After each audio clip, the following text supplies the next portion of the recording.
If you want to get better at game design, you have to learn progression models. There's simply no way around it. You have to understand what not just draws the audience to your game, but you have to understand what keeps the audience there.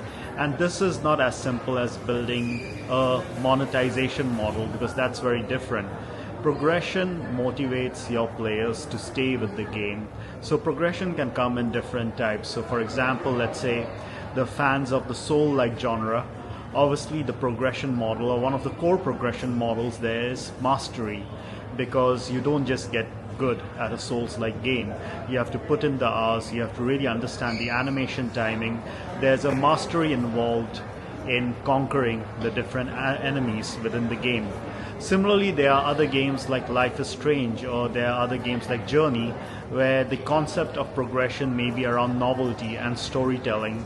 So you're not just playing the game to get a challenge, and in fact the challenge in most of these games are not very high, but you're playing the game to be immersed in the storyline. You're playing the game because they are novel in their own nature. There's not a lot of games like that out there. Then of course there's also challenge, right? Games that develop a progression model around challenge, where there's a step-by-step increment of the challenge within the game. Last of Us does that really well in terms of how their challenge and progression models are built. There are other progression models too, which are then tied back to your reward systems in the game. So how do you reward the player, and in what frequency do you reward the player?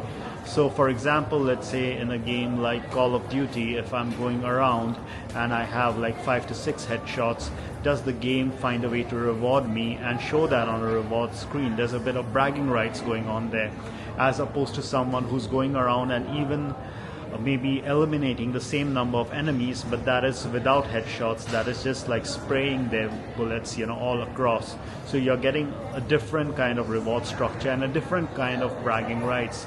A lot of designers, especially when you're younger, when you build a game, I think they do a good job at building it at a prototype stage, but when it comes to building it at a progression stage, that's where they fall through the roof, because progression systems have to be thought about early on in your game design. And be very careful not to mistake this with monetization models. That's when you get greedy and you think of tying every reward system to a monetization model. That's not how game design works. Progression is really a player-based incentive. And there are a lot of examples and a lot of videos out there of how to build good progression models. One of my favorite progression model is actually storytelling.